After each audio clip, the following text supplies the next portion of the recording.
Hey, I'm Nick DiMatteo, and welcome to video number 95 in audio, season 4, episode 40, the final episode of the season of Music is Not a Genre. Thanks as always for watching and listening. Don't forget you can support this podcast at patreon.com/musicisnotagenre or anchor.fm/musicisnotagenre. My public hub, please subscribe, is youtube.com/Nick DiMatteo. And you can visit me at my website, nickdimatteo.com. I would love for you to sign up there. It's free. You get my newsletters and a whole bunch of other things. And nickdimatteo.com/podcast is where you can get all the links to everything for every episode or almost every episode of this podcast. So yeah, there's a lot of excitement in the air. There's a lot of stuff going on as usual this time of year, end of school. Anybody who has kids, all 3 of my kids are graduating from their schools this year, so that has been kind of crazy and kind of awesome in a lot of ways. And so there's excitement in addition to what's going on now. But what is going on now is, yes, this is the final episode of the season. It's been a pretty crazy season and a season that has seen a lot of developments, which I've been very excited about throughout. This episode title, let's get right to it, is called The Freewheeling Catch-Up Machine Number 2, Know Your MinaG Terms Edition. So this is only the second time I've done an episode like this, about midway through the season, a little before that. This season, I did this freewheeling catch-up machine, where I talked about the Goombas in music, in the music world. And for this one, as always, I try to bring something new to every podcast I do. But let me go over what exactly is happening here. I'm going to give you the whole rundown of what's going on with this podcast, and then we'll get right into it. So there's basically 6 things. Number 1, as the title promised, know your MinaG terms. I'll define 4 very key terms because I like to make shit up, and I want to make sure you all understand what they mean. You probably do in most cases. Number 2, I'm going to do a review of season 4. It won't be very detailed because that's many, many episodes, but that will include some fan comments and some other things that I might have missed that I wanted to throw in there. Number 3 will be more fan comments that I have received not related to these episodes, just to make sure I'm keeping that connection there and thanking everybody. Number 4, my chronolographies, or basically what I've been listening to recently. Would love to hear what you're listening to as well. Number 5 is a look ahead to next season with much more excitement and stuff going on there. And then finally, number 6 is a sign-off talking about the song that I feature at the end of this podcast. By the way, for those of you listening, the set that you're missing this week is where I get my CDs from. I'm going to do something, actually I can't do that because this is on a riser right now. I was going to spin it around, but I had to lift it up, otherwise you couldn't see most of it.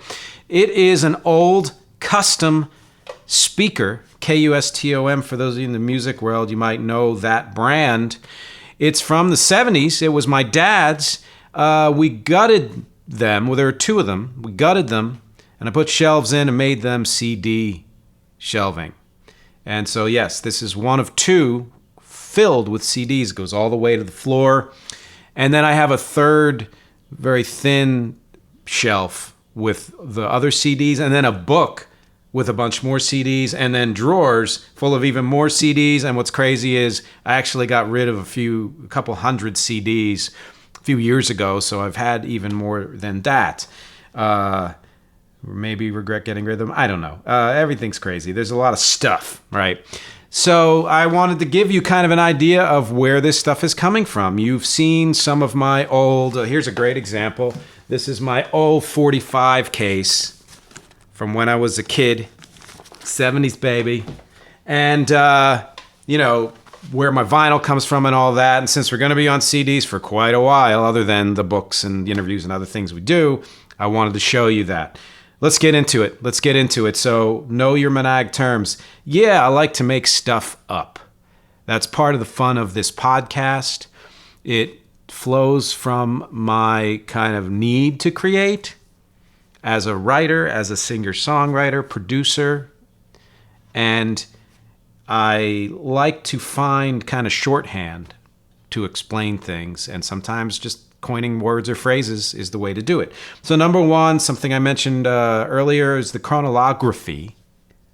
And that's a word that I made up, which is defined as a thorough listening to a music artist's entire discography done in chronological order. So mixing chronology and discography. Chronolography.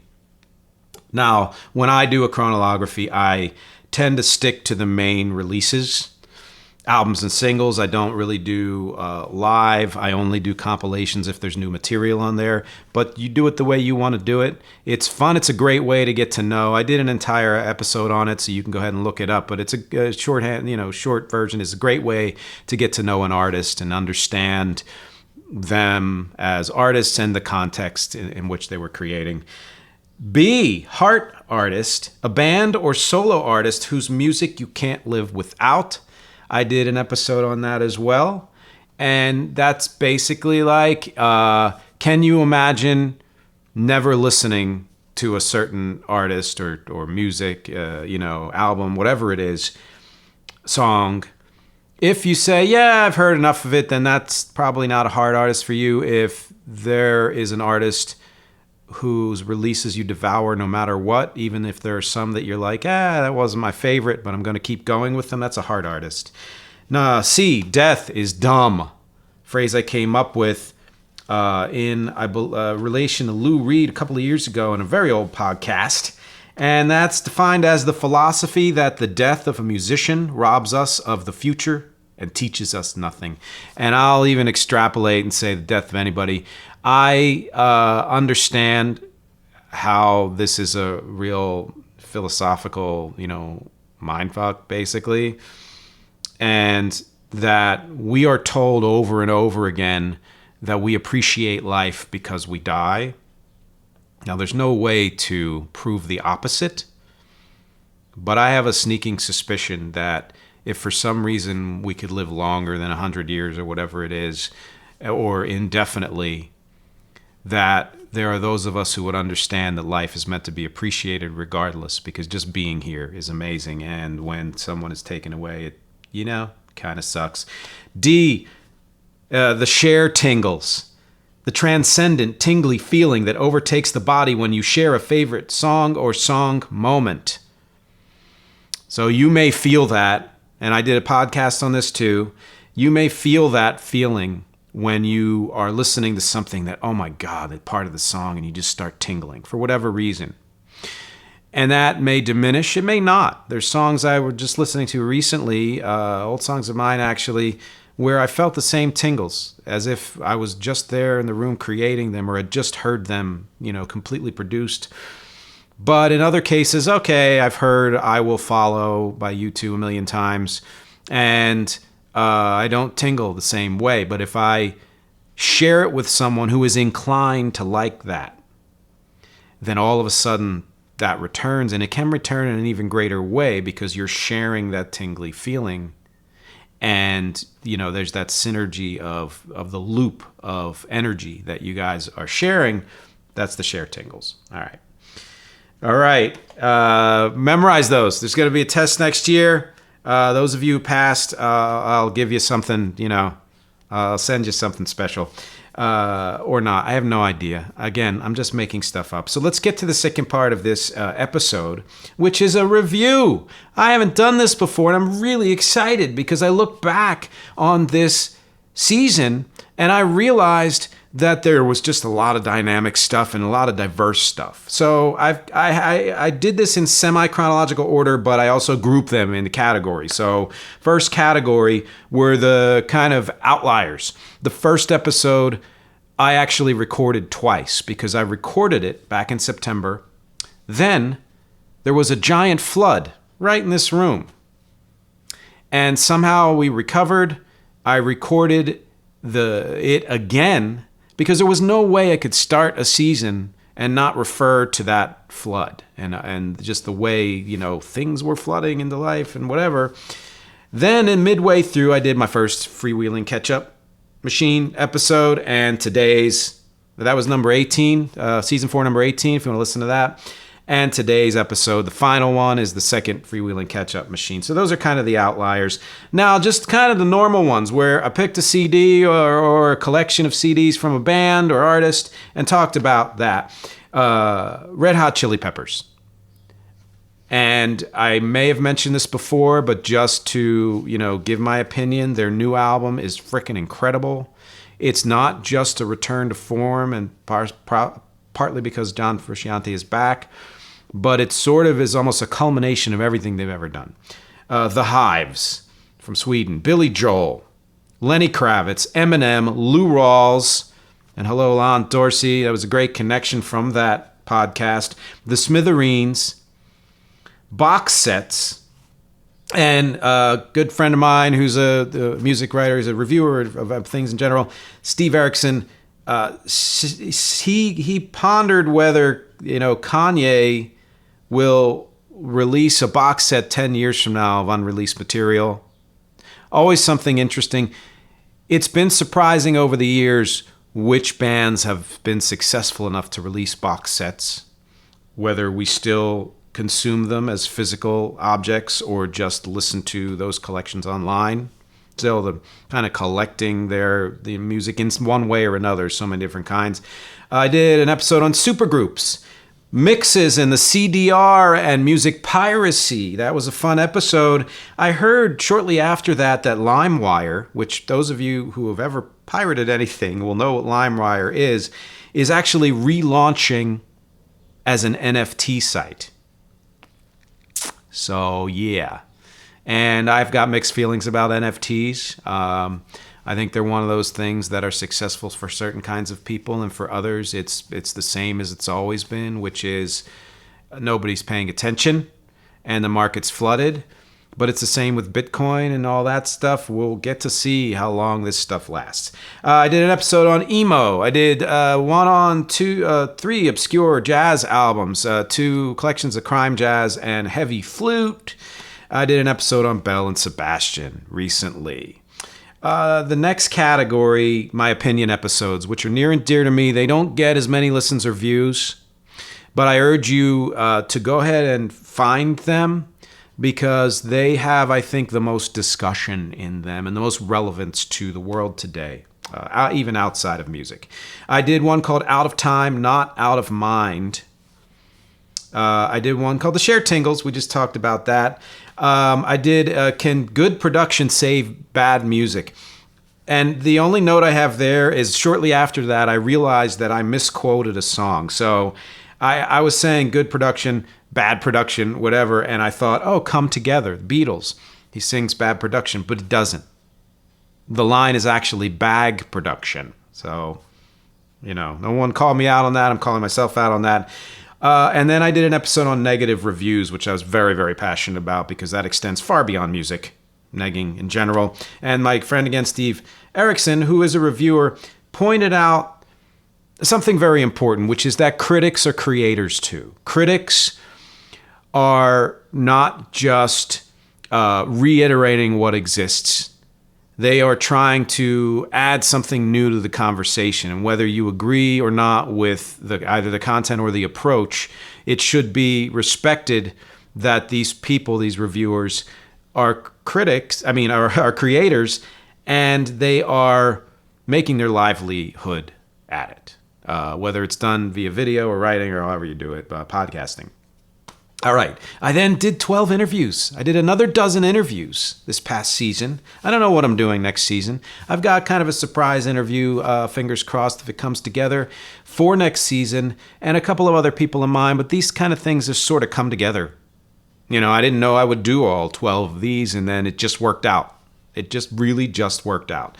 The first one was my lovely wife, Catherine, who's taken photographs of me that feature this shelving unit, among other things. She interviewed me. I did a third part to my interview with my dad, which was a Q&A. People, sent questions in, and I had questions of my own, and we did that. Leslie Goshko, amazing pianist singer. David Dabin does a lot of arranging and writing. Paul Eschen, another great pianist. Patrick Tape Fleming, Elephant Six. Yeah, that was an amazing connection. I am so glad that all worked out for so many reasons. Mike and Davina, who's from Canada, does a lot of producing. Steve Erickson, guy I just talked about. Lon Dorsey, the connection from Lou Rawls. Jacqueline B. Arnold, Jackie Arnold, friend, Broadway star. And Bridget Hogan, near and dear, whose interview was so long I broke it into 2 parts. This year I did only 3 Death is Dumb episodes. I did a Soundgarden, which of course is Chris Cornell's death. You can also talk about his replacement, whose name escapes me, the guy from Linkin Park. So Death is Dumb. Martha Bresser on YouTube sent in a comment. And her comment, two parts to the comment. One was thank you, just thank you. Somebody who loves Chris Cornell and Soundgarden, you're welcome, of course. And she also listened through or watched the entire episode and got to hear my song Xylophone Ways at the end, and she absolutely loved the part with the guitar solo, which is in 7/8 time, which is very reminiscent of things that Soundgarden did. I did a Death is Dumb on Nirvana. And my third one was on Terry Kath, the legendary guitarist from the band Chicago. MP from YouTube reminded me that the song I was trying to think of was Happy Man, which is from 7, not Song for You, which is much later. It was actually after Terry Kath died. Thank you for reminding me of that. It's amazing that you picked that out for what I was talking about. That is a fellow Chicago obsessive, and I love it. And I'd like to just, while I'm here, do a very, very quick mini Death is Dumb on Taylor Hawkins, because I've done a Foo Fighters episode and I may not return to them. But among other people's deaths this year, and every year has some shocking deaths, that one was a particular shock. This is a band who's been riding high for a while, not just musically, but they put a movie out, which I haven't seen yet, and I really want to see it. They have, worked with Andy Bushell and just so many other musicians, legends and beyond that, and have just really put a lot of love and passion into what they do, and even Sonic Highways from a few years ago and things like that. And to be at the top of their game yet again, and to have this death happen is just, it really was a sock in the gut. So Taylor Hawkins, R.I.P. Next category was I did 4.5 book talks. I did a Fatboy Slim episode with the book Last Night a DJ Saved My Life, which was my entry into talking about books. But I didn't call it a book talk because it was mostly about Fatboy Slim. Why You Like It, the science and I forget musical taste, actually sitting right over here. Excellent book, a tome, but worth reading. Major Labels. Again, that was a fun one, and had some great discussions after that one. And then I did an entire episode on Beatles books, and that was fun. My dad, who's been a huge Beatles fan forever, has been reading one of the Beatles books. I had mentioned in that podcast that the reason why I did it that week was because I was lending some books to him, and one of them was Paul McCartney's lyrics book. And when he got to Yesterday, he made the point that second verse, suddenly I'm not half the man I used to be. There's a shadow hanging over me. Oh, yesterday came suddenly. He said that doesn't make sense. He said he thinks that the lyric either was or could have been or should have been, oh, yes, today came suddenly, in contrast to yesterday being these halcyon days. And I thought that was a really interesting point. And then I did an episode on The Show That Never Ends on prog rock. And again, Steve, we have great discussions. You should look up his work in Gay City News and other places. Steve mentioned, because I wondered why some bands weren't included in this book, and he said something that never occurred to me, which is that for a lot of prog rock aficionados and fans and critics, there is a British bias. So they will mostly and or only pay attention to British progressive rock bands other than Rush, which is they're kind of thrown into the mix, But bands from other countries, and there are so many other non-English speaking progressive rock bands from America, progressive rock, other than kind of the neo-progressive of Tool and Mastodon and such, which were also kind of thrown in there as mentions maybe, aren't considered as, the pinnacle of prog rock by people who have this British bias. I think it's stupid and short-sighted, but what are you going to do? That was it, man. That was the whole season. That was season 4. Insanity, right? And yet, so much fun. I have so many things that I never got to. Of course, you can't get to all of them that are slated for next season, and I'm very excited about. We'll get to that. Some general fan comments on some of my non-podcast stuff, because I put a lot of music up on youtube.com/Nick DiMatteo, as well as a link to my band Rex YouTube channel, which I'm working on getting an official name for that. Please subscribe to that when you see it. And I put clips up of cover songs that I had done in 2020 during the pandemic and just shortened those sets into clips. And someone who calls themselves Philip J. Fry, Futurama reference, loved my take on Violent Femmes' Never Tell. And you can go ahead and look that up, Nick DiMatteo, Violent Femmes' Never Tell, and you'll get to see it yourself. That's gotten the most views of any cover song, live cover song that I put up there. Waiting for You to Be Mine, which if you can see this, it's spelled W8N4, letter U, T, number 2, B, M-I-N-E. Loved my take on Prince's Mountains, one of his lesser known songs, even though it was a single and a relative hit.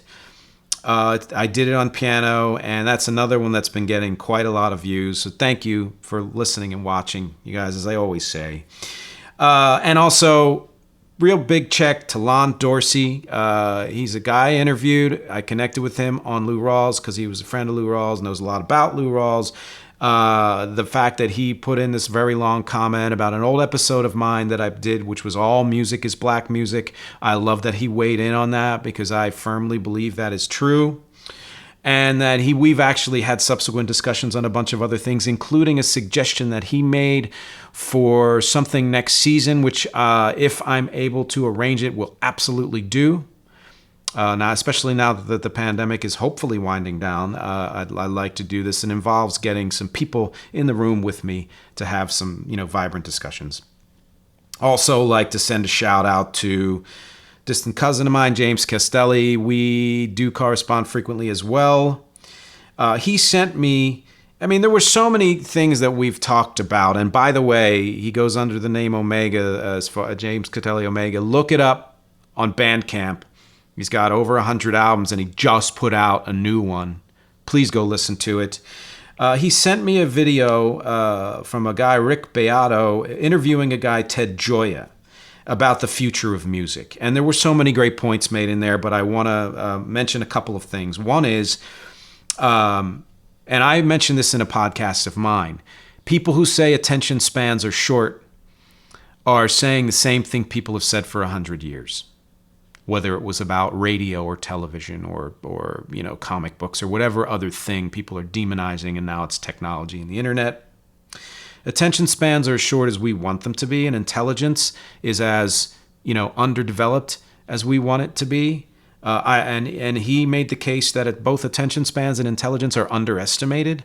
And what I say, and that high levels of both do exist, and what I say is when you underestimate something and produce things for people who you think have shorter attention spans or who aren't as intelligent, not only are you condescending, but you are flooding the market with things that promote short attention spans and a lower development of intelligence. And so my contention is, whether it's with music or podcasts or books or anything, yeah, short stuff can exist. fun, crazy, sensational stuff can exist. Of course, it always has and it always will. But if you're a person who is inclined to do something that is more fleshed out, do it. Don't be afraid to do it because somebody tells you that attention spans are too short or people won't get it. It's bullshit. And I know that from experience. Number two, he made the case that people do not engage and fall in love with music as much as they used to. But it's not a generational difference, which I think is always bullshit. We're constantly separating generations and saying our experience is different from yours. There may be certain ways in which it's different if certain kind of music didn't exist when someone was growing up or what have you. But as far as the holistic kind of existential experience, there's very little that's different from generation to generation. He says it's not a generational difference, but it's because the companies are pushing things that they want. And again, got to go to Steve Erickson. We're having this discussion on major labels dropping developing artists after, let's say, a poorly performing first album or second album. And I said that when I was coming up in the music world and starting to release my own music, the artist development era of music was already in decline and was really pretty much dead by the time, my music and Rex music were really coming out. And I wondered if the music companies, this is not a wonder, they're following the bottom line. They care honestly about nothing but the money.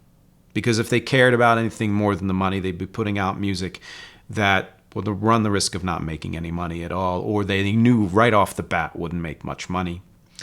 And I get, you're a company, you want a healthy bottom line. There are other ways to do that.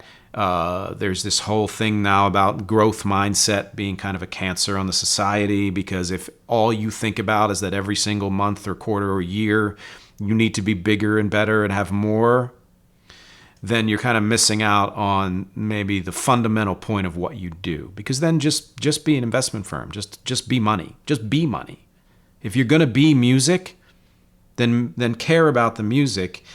And this Ted Gioia's point is that variety and depth are missing in music.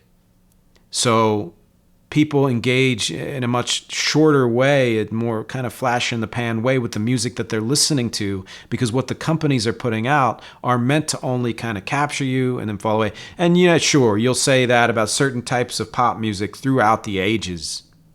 But there had always been room in companies in particular and on the airwaves for a wider spectrum of music. And now that wider spectrum, it's out there in greater numbers than ever, but making way less money than ever before in every way you can break those numbers down. And that's partly because there's so much of it out there, and the internet is not a great money-making model, frankly, for most people or companies. But it's also because the music, the record companies, the companies are not supporting this music in any significant way, and nor is the society. And there's a couple other points. The best new music is self-produced and almost never heard or promoted. Something I just said a couple seconds ago. Please look beyond what's on the streaming services. Thankfully, a lot of artists who are lesser known, like Rec and my music, are putting their stuff out on these streaming services, which at least gives people the opportunity to hear them alongside other better known artists. But there's so much more out there that goes beyond that. That's why I keep saying Bandcamp is a great place to go, but there are other places. Just please always be looking for music that is, not among the mainstream. You might fall in love with something unexpectedly, and it could change your life, at least musically. And to that point, the point I made a couple minutes ago, Ted Gioia also said that Spotify is an unsustainable business model. And I love the way he described it, and I'm not going to go into it. But the overall point he made was that the only way Spotify can make money is to think about making money, is to structure it such that the end result is just about how much money that the company is raking in. And he predicts that eventually Spotify and companies like this will start to fail because you can only go so far with that model. And if you're going to shortchange artists, which is done with cooperation with companies, of course, then eventually it's all going to fall apart. All right. Thank you all for, the people who've had these conversations with. I'd love to continue that next season and in the summer. Talk about that a little bit later. So things I've been listening to. I did an entire chronolography of the band Klaatu, who at one point in the 70s was thought to be the Beatles in disguise. I get it, but I don't get it. I really enjoyed their music. Klaatu, if you're an old sci-fi fan, you'll know that reference from a movie. I did the chronolography of all of the Smithereens and Pat Dinizzio's solo work, because I've been a fan of them since the late 80s, and it was really kind of great to hear music from them that I hadn't heard before. The Wombats, an amazing British electro rock band I think closest to Wreck sound in the world, is what I'll say. They put out a new album recently, which I absolutely love. One of their best. Please go listen to them. Indochine, the legendary French rock band. Knew almost nothing about them other than the name, which I'm not even sure I knew that name because there's also a restaurant called that, and I might have been confusing the two. But they've been around for 40 years and have put out music very recently, I think this year even, a couple singles. And amazing. I actually put a little bit too much of them on my annual playlist. I also listened to some old artists who put out new albums. Arcade Fire. Always a mixed blessing for me, that band, and I think their new album qualifies. Block Party. I enjoyed their new album. It's hard to match those first two albums, especially the first album, but I love that they're still around doing their thing. Spoon, an album that you need to listen to more than once for it to really get to you. Delamitri, if you remember the song Roll With Me from the early mid-90s, that was their only American hit, really. They're a Scottish kind of pop band, or pop rock band. And their new album was actually damn good. And it's cool that they're still out there. Tears for Fears' new album, revelation. Like somebody, a critic said, it doesn't deserve to be this good, but it is. And however you want to interpret that, but damn, it's good. Catherine and her sister are going to see them live a night when I have a gig somewhere else. Dashboard Confessional, Chris Carrabba doing his thing. A little more mature in some ways as far as lyrically, but very, very much like a Dashboard Confessional album. Eddie Vedder's solo album was so great. It starts out great, and there's some great guest players in there, including Stevie Wonder and Ringo. Coldplay's new album, they did a song with BTS. Not bad. The rest of the album, it's Coldplay. I've always been, had mixed feelings about them. But there's a song on there that's like 10 minutes long called Coloratura. Worth the album. That song itself is worth the album, and I think it's the best song on the album. And then, of course, Red Hot Chili Peppers, which I talked about earlier. New artists that I've listened to, or new-ish. Harry Styles' new album, great. I actually like the one he put out a couple years ago that's on the 500 greatest for some reason. Better, but I do like it. Kendrick Lamar will, I think, hopefully never cease to surprise. And there's just the content, just such weighty content and interesting content, as always. May have even influenced a track or two on Rek's upcoming album in a way. Worth listening to. PJ Morton, not very well known. Look up PJ Morton. That's all I'm going to say. Recent Christmas album, awesome. That's how I discovered him. And then put out an album recently. It's very soulful. Jack Harlow. A lot of talk about this dude. He wants to be the next Eminem. There were certain things on the album I did enjoy. Girlpool. Great. I don't remember a lot about Linda's. The teen band from California that's doing kind of punk. Excellent. Please patronize them, support them. Earth Gang, freaky hip hop and awesome. Just really expands your mind. Robert Glasper, a jazz dude, a pianist, who actually threw some, he did a cover of Planet Rock on piano. And I mean just an instrumental. And among other things, excellent stuff. Nilüfer Yanya, I believe I'm pronouncing her name or their name correctly. Cool album. Really cool album. It's like Laro Mvula from last year. That was one of those albums where I was like, wow, you know. Beach Bunny, a band that I'm always going to love because of the kind of power pop, kind of post-punk that they do. Hooray for the Riff Raff. Exciting, like good stuff. Really just quality, good stuff. Sasami, enjoyed. Didn't hit me quite as much as others. Surfboard, B-O-R-T.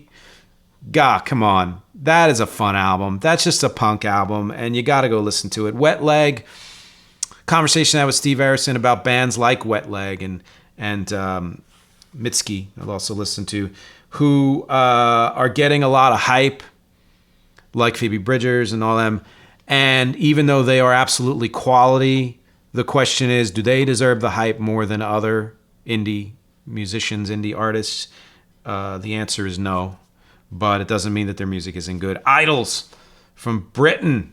Man, there's some power there. There's just pure energy and really kind of some really cool songs. That's mostly what I've been listening to. I may have missed a few things, but that's where I've been. Quick look ahead to next season. I'm going to be doing some summer shorts, introducing a new name for those shorts when I do them. And maybe only 2 or 3, just to kind of give everybody something. And also there are some shorter things that I'd like to talk about that don't warrant a full episode. So 5-10 minutes maybe. Who knows? I like to talk. I am working on a new logo, which will come with new branding. The name music is not a genre. It's not going to change, but certain things will shift that will, I don't know. I just like to have fun with this stuff. I've always been a logo designer. And I like kind of the fun of branding. It's a little tongue-in-cheek, but it's fun. I've always had... I mentioned the big surprise interview guest. If it comes together, I will confirm it for sure over the summer. But I'm not going to say anything else other than Broadway.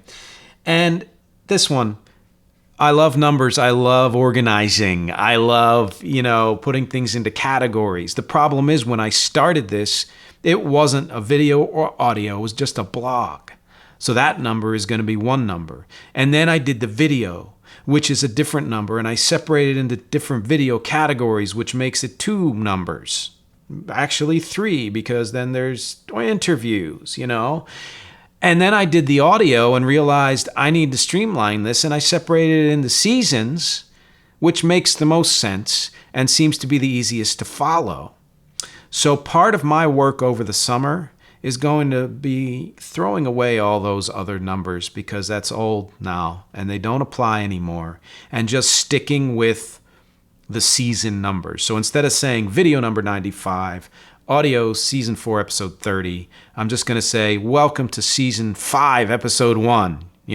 I may make mention of when I reach a certain milestone, like this is my 300th week of doing this or whatever it is, but I'm not going to be including those numbers anymore. All right. It's crazy. It's crazy. And I'm trying to, respect your brains and mine.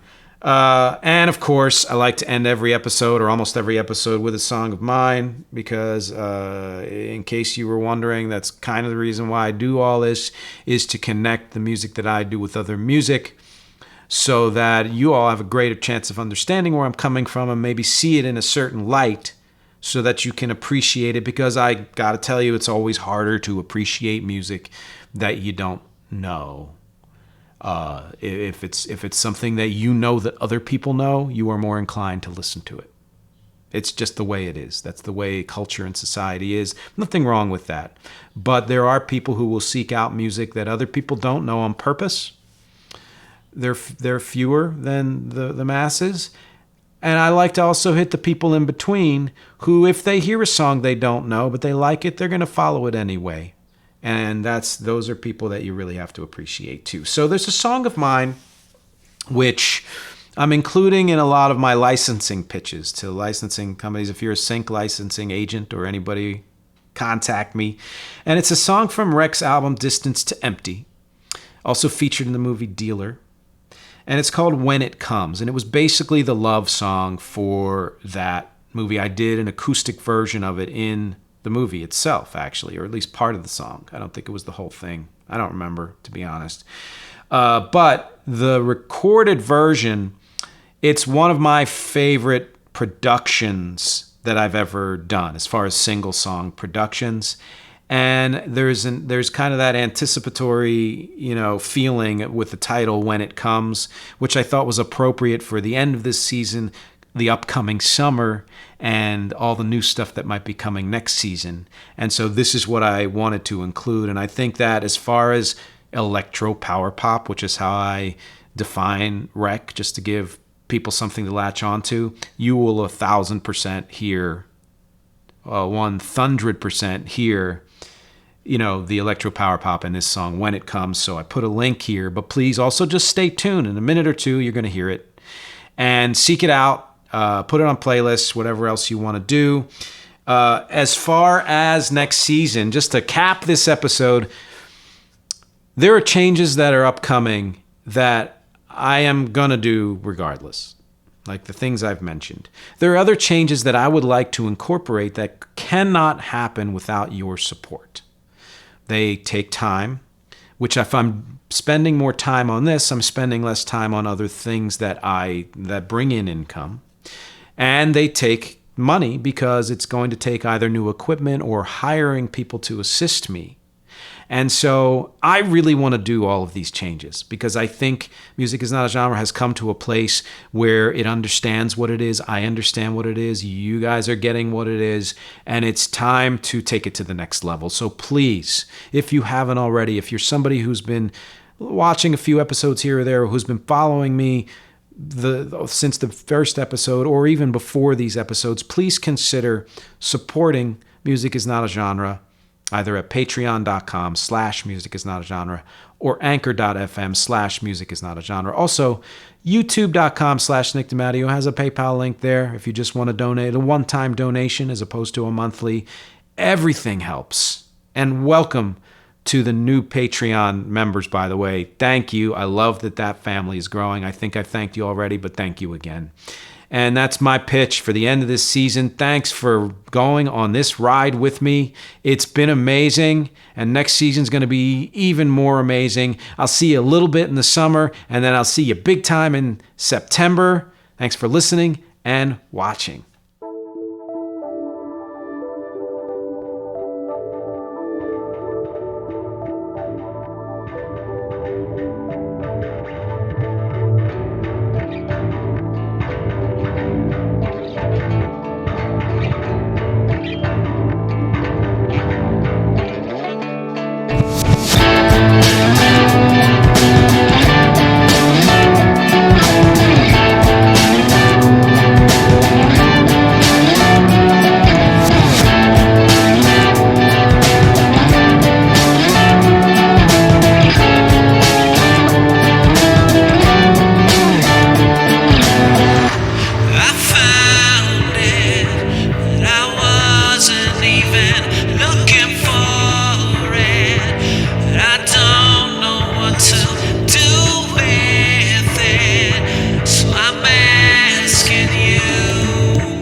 Inside you, I want that quiet life. I had to come back, but I know that there's no going back. There's only you. There's only you. There's only you. There's only